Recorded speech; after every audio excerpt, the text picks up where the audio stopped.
भारत का मुसलमान हूं और इस्लाम ये कहता है कि जिसका जो हक है वो दे दो। हमारे नबी का लक़ब अमीन है, सादिक है। अमीन यानी कि सच्चा, अमीन यानी कि अमानतदार और सादिक यानी कि सच्चा। यदि हमारे पास किसी की कोई अमानत है और उसका प्रमाण भी है और अदालत भी उसको प्रूफ कर दे तो हमारा यह कर्तव्य बनता है कि हम वो उसे सौंप दे। ज्ञानवापी, ज्ञान का कुआं, वहां पर आप देखिए मंदिर के प्रमाण स्पष्ट मिल रहे हैं। यहां पर यह कुआं ही नहीं मिला है, वहां पर स्थानीय लोग भी ये कह रहे हैं कि भाई हम लोगों पूजा करते थे वहां पर, अभी वो लोग जीवित हैं।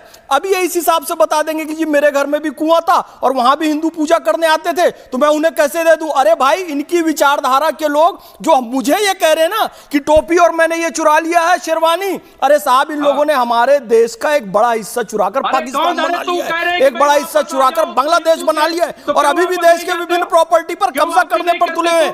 मैं मुसलमान हूं, मुझे इमाम बाड़े का महत्व पता है। इमाम हुसैन की स्मृतियां वहां पर सजोई जाती है, वो बहुत पवित्र स्थान होता है, उसको तो बदनाम मत करो। इधर उधर की जमीनें कब्जा करके उसको इमाम बाड़े का नाम नहीं दो। भाई इमाम बाड़ा बहुत पवित्र चीज होता है, हक और हलाल की कमाई से बनाया जाता है। तो इसलिए आप इस्लाम को बदनाम नहीं करो, हिंदुस्तान को बदनाम नहीं करो।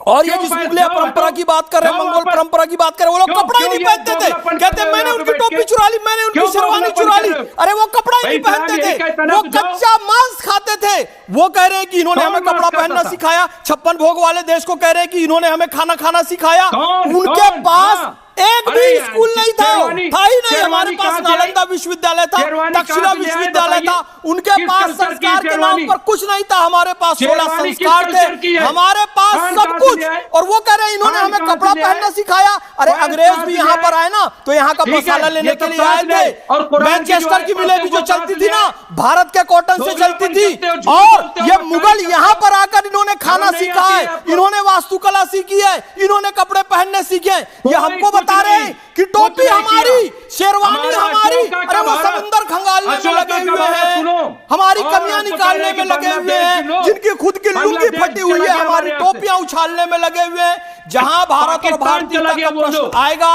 मैं खड़े होऊंगा और भारत के पक्ष में बोलूंगा, क्योंकि मैं एक भारतीय मुसलमान हूं और आप लोगों की हरकत नहीं चलेगी। वक्फ अमेंडमेंट एक्ट इसलिए लाया गया है कि भू माफियाओं से वक्फ की प्रॉपर्टी को छुड़ाया जाए, भारत की प्रॉपर्टी को छुड़ाया जाए। वो हरकत आप लोग अभी भी जारी रख रहे हैं और 200 मंदिरों की बात कर रहे हैं ना, मंदिरों को तोड़ा नहीं गया, शिफ्ट किया गया है। और ये बात सिद्ध होती है कि केवल मस्जिदों पर, खानकाहों पर, दरगाहों पर, कब्रिस्तान पर कार्रवाई नहीं हो रही है जैसे प्रोपेगेंडा फैलाते हैं। कहीं भी विकास के मार्ग पर कोई चीज आती है तो उसे शिफ्ट किया जा रहा है, सच्चाई है। और मुमताज जी, यहाँ पे अंधा कानून तो चल नहीं रहा है, जांच की तो बात कही जा रही है कि भाई अगर हिंदू पक्ष का दावा है या मुस्लिम पक्ष का कोई दावा है तो जांच हो जाए, जांच के बाद साफ हो जाएगा।